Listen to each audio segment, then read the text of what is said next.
Now let's bring in, this is Tish Davis from Auspice Home Care, celebrating the caregiver. Yes. Tish, how are you? Hi, nice. That's Trish and Eddie. Yes. Now tell me about the Auspice Home Care.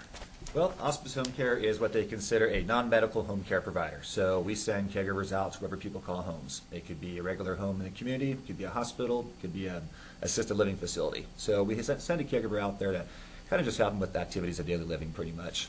So is this to keep people from going to a full-time care facility? We try our best. Like they're okay, but they just need some help. Yeah. Somebody that just needs a little reminder to take their medications, because medications could be a serious factor that leads them into the long-term, hospital and everything. Because when people get up there in age and the doctor says we want to put you on this medication to cure numerous things, right? And they get a little older and they forget to take it, and that could lead to some bigger things. Absolutely. And the hospice, yes, not hospice, yes, hospice care. The person could come in just to do something as easy as just.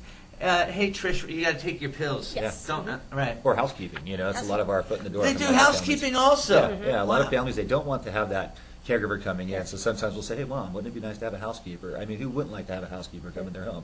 So sometimes we do, what was the other one? We do spa days. So we'll go in and we'll just kind of like pamper, because the daughter's worried about their mom. So we'll go in and do like a spa day just to check up on mom, but also do like, a pedicure, manicure. Well, wait a minute. So let me. I'm reading into this. You guys are smart. You're taking the spa days and the cleaning of the house, but you're kind of working in, hey, take your medication and that kind of stuff, and right? Just making sure that they're okay for the family members and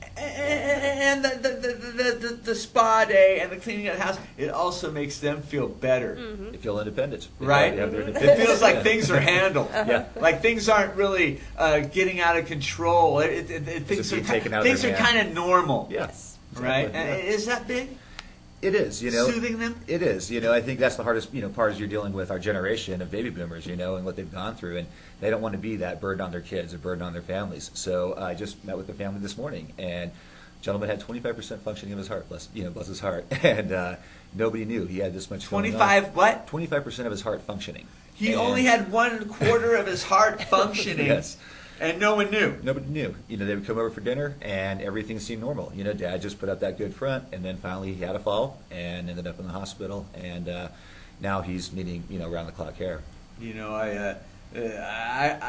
I put up the front before on the sickness thing, and I don't believe in it anymore. It's not the way to go. If you're not feeling good, you should be telling somebody. It prolongs the inevitable, yeah. But that's just not the case. People have pride and egos and things, and getting old sucks, right? Yes. It does. But people don't want to get old. They want to feel like they're still vital and doing the things that for themselves that they always could, but it doesn't happen that way. I don't think it's possible or necessary for an 80-year-old to be getting on ladders and doing their Christmas lights. Which we had a family member who came to us that way. Grandpa wanted to do the Christmas lights for his daughter, and unfortunately he came home to him, on the lawn with a broken hip. So. Oh, and the daughter feels horrible about it. Yeah, really horrible about it. Now let's talk about the celebrating the caregiver thing, because I think this is neat. Yeah. So actually 2 weeks almost, Wednesday, January 21st, we're going to be having a event called Celebrating the Caregiver, and we feel it's a need working with the in-home care and with caregivers and family members that a conference like this was necessary for the community. A lot of families don't know what is out there. They don't know that there's in-home care companies. They don't know that there are community resources out there that can help pay for some of these services, some respite care. They don't know because it is expensive, and I think that might be holding some people back from getting their parents the care or that they need. Because gosh, we're barely getting by now, and grandma's on a fixed income too, and there's just no extra money. There's programs to help. There are programs that help. And there's going to be a lot of resources out there for families. Some of them are like the Valley Caregiver Resource Center that have 4 different aspects. They have like a high cap portion, a caregiver resource portion, an ombudsman portion, and then also they do adult daycare services that a lot of families don't know that there's adult daycare services out there for families. Also, the Agency on Aging is going to be out there, as well as several other community resources. And I think that's important, what Tish mentions, is getting out to these resources early because, like you said, in-home care can become expensive. I mean, it's almost $19 an hour, and you imagine that 24 hours a day, 7 days a week. I don't know anybody that has that kind of money. And what's nice about getting these services in place early is you don't need around-the-clock care sometimes. You might just need that intermittent visit for somebody to check on you before you fall, end up with a broken hip, bedbound, and dependent on somebody. And just because someone's independent and getting up there in age, it doesn't mean that they don't need a little bit of a friend too. No. Someone hanging out with them, someone to talk to a little bit, right? And you can bring it in as just something a companion. other than the TV. Yeah, well, companionship's one of our big services. We try to do activities. When I go out and assess my families, I ask them, what was mom or dad into? What were their hobbies? What was their past history? Try to get as much background. And then when our caregivers go in, if it's a lot of companionship, we do, sometimes they just want somebody to read the Bible to them or read the paper to stay up on current events because they just can't see that well anymore. Somebody that they just want to maybe, listen to music with, watch TV programs. So yeah, we have a pretty broad, service that we provide, and just always find little niches for folks and trying to get that service, at the time before it's too late, and finding an easy way to do it without taking, stepping on their toes or taking away their independence. What do you hear? What do you hear from the family members? I don't need this right now. the patients usually are the clients. I don't really need this help.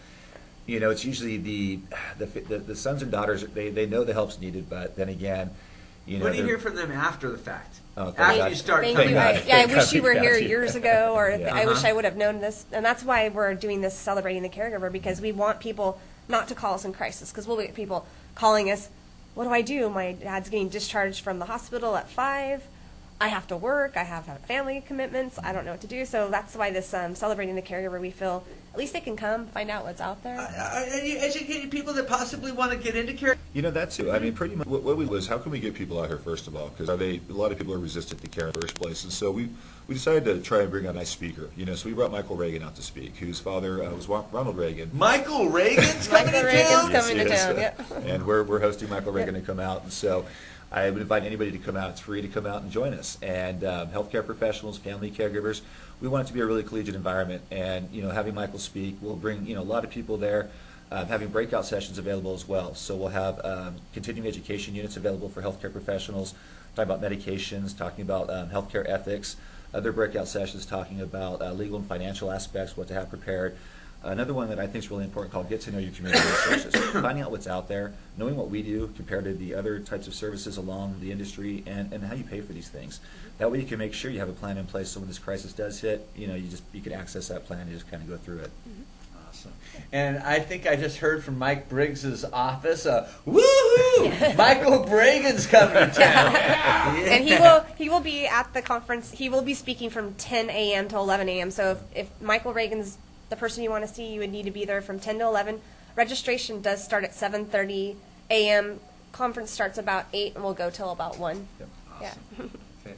Trish, thank you Thank for you coming for by. having us. Eddie, Thank you for having very us. nice what you guys are doing around Fresno. We appreciate you. Thank you. We're going to take a quick commercial break, and we'll be right back on the buzz. Stick around.